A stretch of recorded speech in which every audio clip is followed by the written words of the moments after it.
Greetings, everybody. Dr. Joe Dispenza here.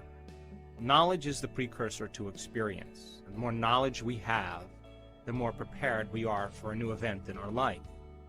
And if we can assign more meaning behind what we're doing, we always gain greater value. So I want to start off by talking about how most people live their life. It is a fact scientifically that your brain is organized to reflect everything you know in your life. Your brain is a record of all the things you've learned intellectually and all the things that you've experienced in your life. In other words, your brain is an artifact.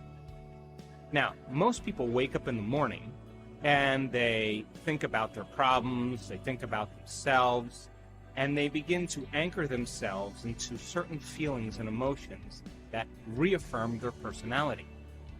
And since those feelings and emotions are the end product of past experiences, because that's what emotions are, then people begin to ground themselves chemically into the past. So then they think neurologically within the circuits of their brain that are connected to the past, and they feel emotionally and chemically within the boundaries of those past experiences. And so then most people's personality or their state of being is defined by the past. And if thoughts are the language of the brain and feelings are the language of the body, then how most people are thinking neurologically and feeling chemically are causing them to function as a predictable self tied to the past. Now, we can call that, for the most part, our past-present reality. Because once we anchor consciousness into the brain and body and into a state of being, then we could say then our behaviors, choices, the experiences that await us, and how they are going to feel will become very predictable. And so people tend to think the same thoughts, they make the same choices, they demonstrate the same behaviors that create the same experiences, all for the familiar emotion that's called the old personality or the old self. Now, this CD is about defining yourself as a vision of the future instead of a memory of the past. So then in order for you to go from the old self to the new self, one of the ingredients that helps you to do that is consciousness. Now, consciousness is awareness, and awareness is paying attention and noticing. So the more conscious you are of your unconscious self, the less unconscious you will go during the course of your day. Now, I picked two very specific times for these meditations. The first thing, when you wake up in the morning, I'm going to ask you to do the morning meditation because your brain chemistry is changing from melatonin to serotonin. And along with that, your brain waves are changing from delta to theta to alpha to beta, from your subconscious to your conscious. The door to the subconscious mind opens in the morning. So if you begin to think about a new reality for yourself, you begin to think about a new experience that you would like to have, if you begin to contemplate a new way of being, and you begin to take some time out of your busy life and think about some future experience that awaits you, the mere process of thinking and contemplation is the building process neurologically in your brain. And so we are going to ask you to think about a future reality that you may want to experience, some change in yourself that you would like to embrace, some type of event that awaits you in the quantum field. As you begin to think about and speculate a new future event, the frontal lobe turns on. That's the crowning achievement of the human being. It's the creative center.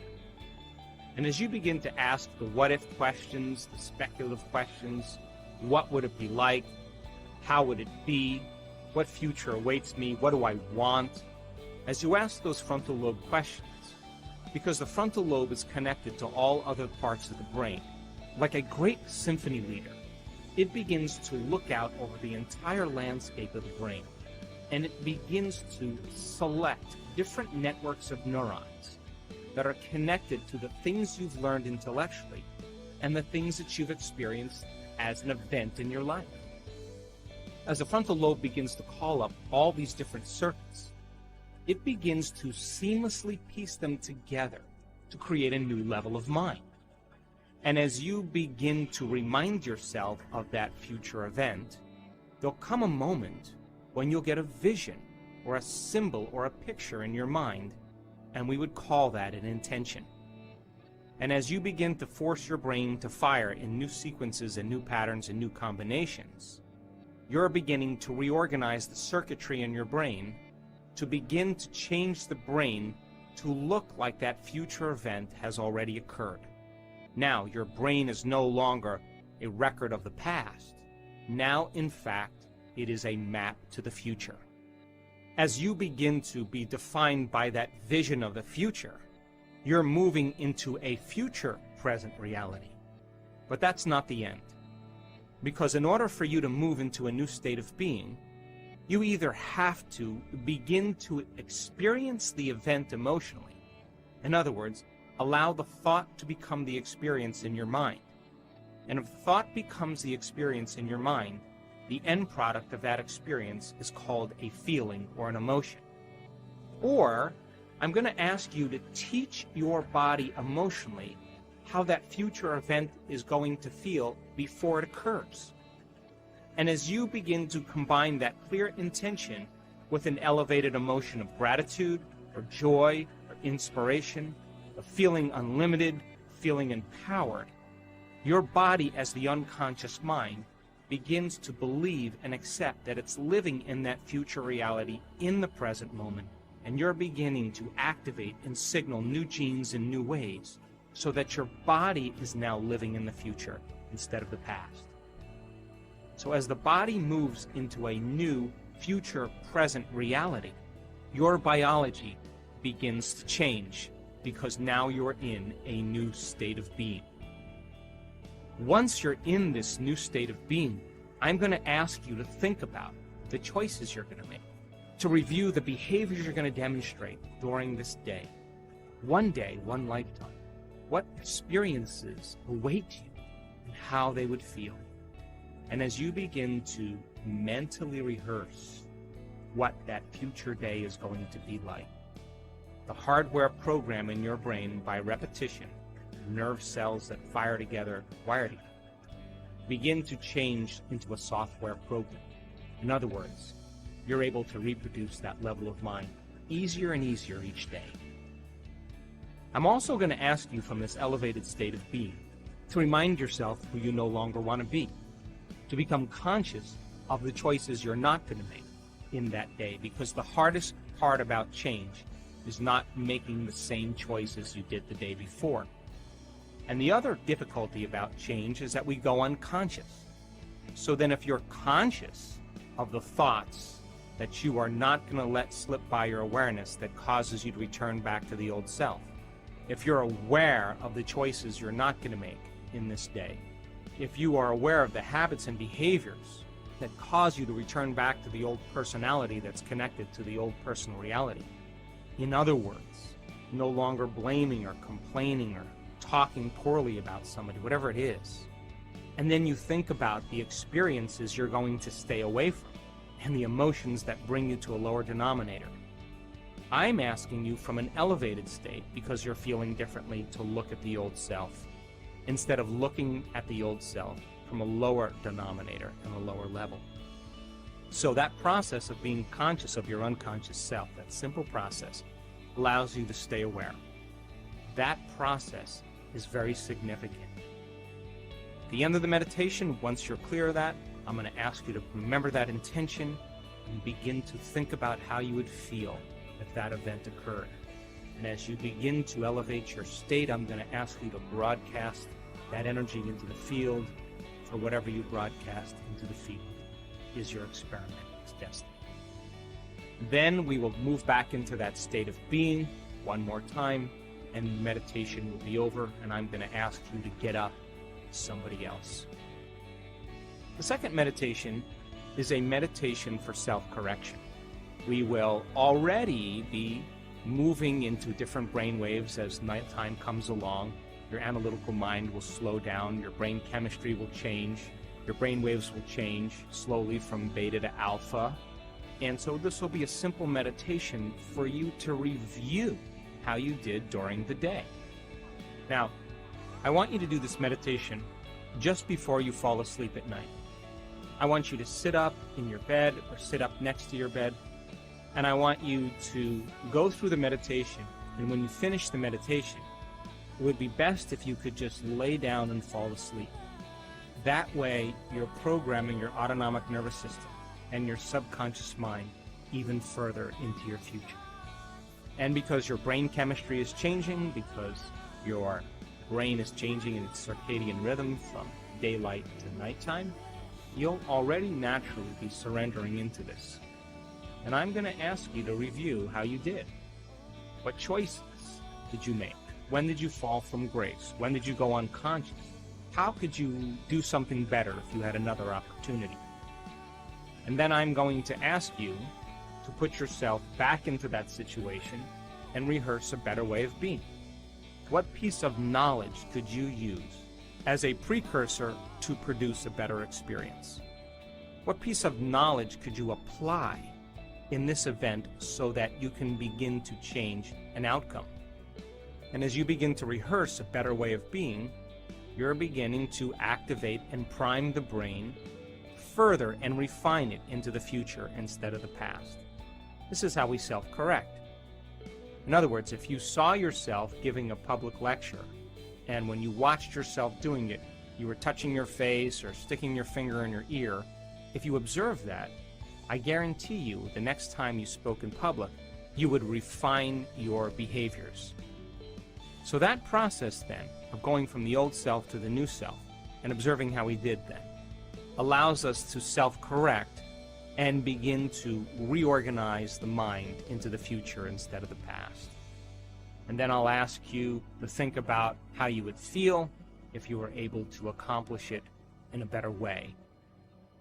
Also, during this evening meditation, where you're observing how you did during the day, I want you to acknowledge yourself for the right choices you made, the better behaviors that you demonstrated, the new experiences that you created, the thoughts that you liked about yourself, and how you felt. And so take a moment during this meditation for you to celebrate the changes that you made. And that should begin to become the foundation of your future self. And then I'm going to ask you to surrender the whole process to a greater mind and allow your autonomic nervous system to begin to program your brain and body into a new destiny as you fall asleep. And the brain will consolidate those circuits neurologically so that your brain is now further installing the hardware into the future. And the chemicals that are released that begin to epigenetically signal new genes in new ways then allows your body to be conditioned into a new biology. The process is simple, and it's a great way for you to move from the old self to the new self. So I selected these times with the intention of you having the door open so you can begin to program your subconscious mind to work for you instead of against you. On a Sunday morning, while she was in the shower, her husband said goodbye to his two children, yelled something to her while she was in the shower, and then went to the tallest building in Amsterdam and jumped off the building and committed suicide. Now, that is a stressful event. And when she got the news, she experienced all the emotions that people experience from something that's shocking and traumatic like that.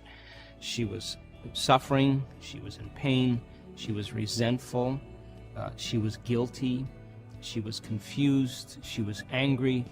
She went through the whole gamut of emotions.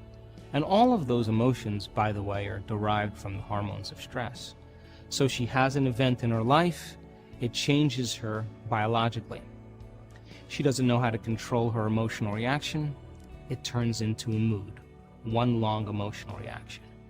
If you keep reviewing that event in your mind, you begin to produce the same chemistry in your brain and body as if the event was occurring.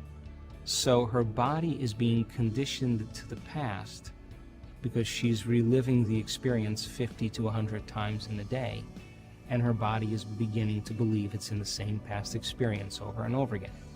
It ultimately goes from a mood to a temperament, and now people are asking her in her life, why are you so upset? She tells the story, and she's basically saying, I am this way because of this event that happened to me 4 months ago.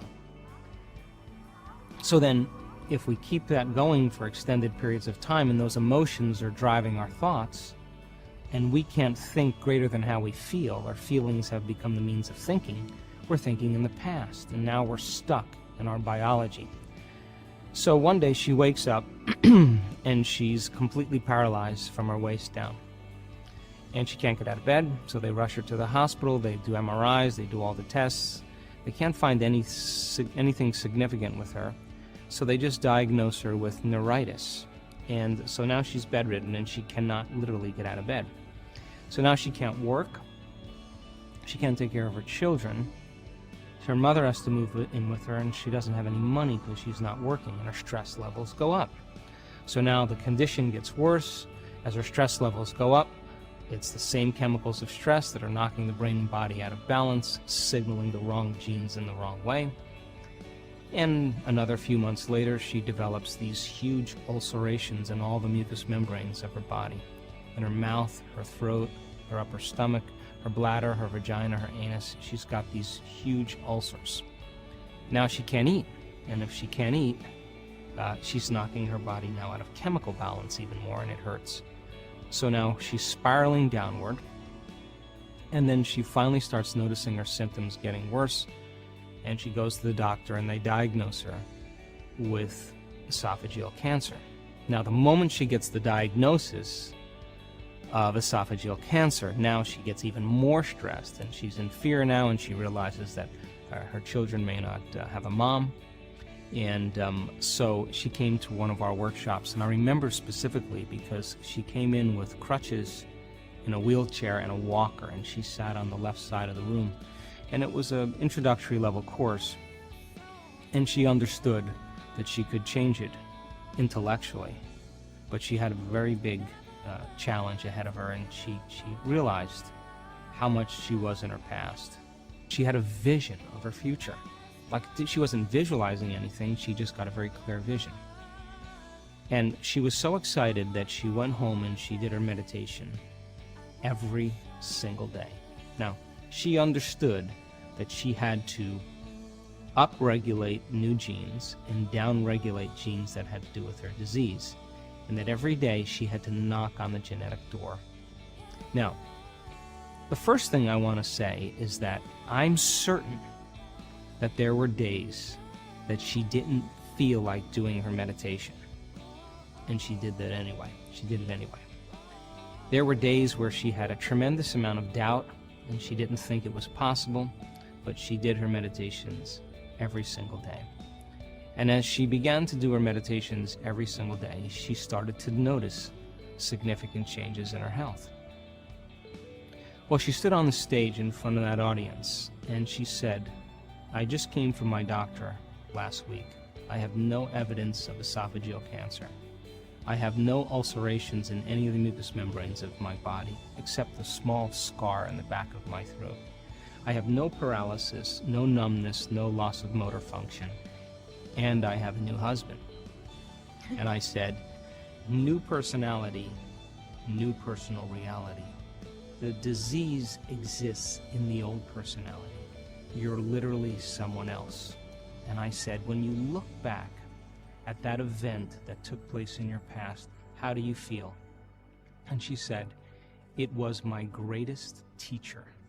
And I said, you have any emotion when you think about that event? And she said, no. And I said, the memory without the emotional charge is called wisdom. And that's the name of the game here. You're ready for a new life.